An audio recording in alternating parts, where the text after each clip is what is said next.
Welcome to week 11. So this week you've got draft number 2 of your content analysis project. So you really want to make sure that you get as much of it done as you can so that I can see and review as much of it as possible before your final draft. You're not going to have all of it. That's okay. Get as much of it done as you possibly can so you get as much feedback. Focus on the really important parts. So the data analysis, the data graphing. Make sure you have a method section in there that talks through step by step how you collected the data and what you did with it. We need to know how you collected the data because your method needs to be repeatable, and so that we understand that it's methodical. We want to know that it's methodical. We want to know that you went about this in a clear and organized and straightforward way so that you could collect the data and so that you could then analyze it in a clear and straightforward way so that it's repeatable. Show us the importance and the value of your data. The second thing that you're going to start working on this week is the How to Write guide. So remember, the content analysis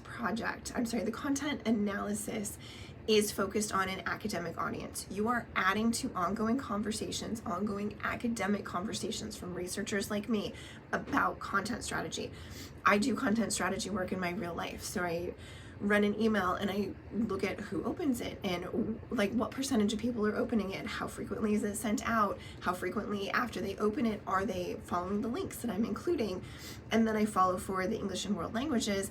I do the content strategy for the Instagram account. What time are we posting? What happens when we post at various times and who looks at all of this? So like there's a real need for all of this. So your content analysis, academic audience. Your How to Write guide is focused on a content creator audience. So the people that you've been studying, you are going to create a How to Write guide for them to show them tips and tricks for doing better content strategy.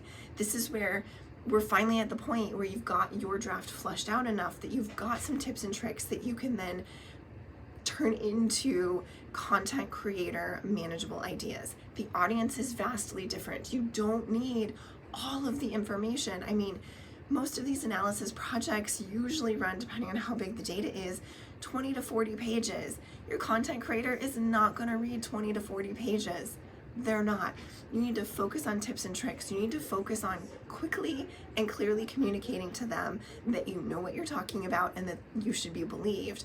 And that's going to look different for everybody because everybody is following different content creators.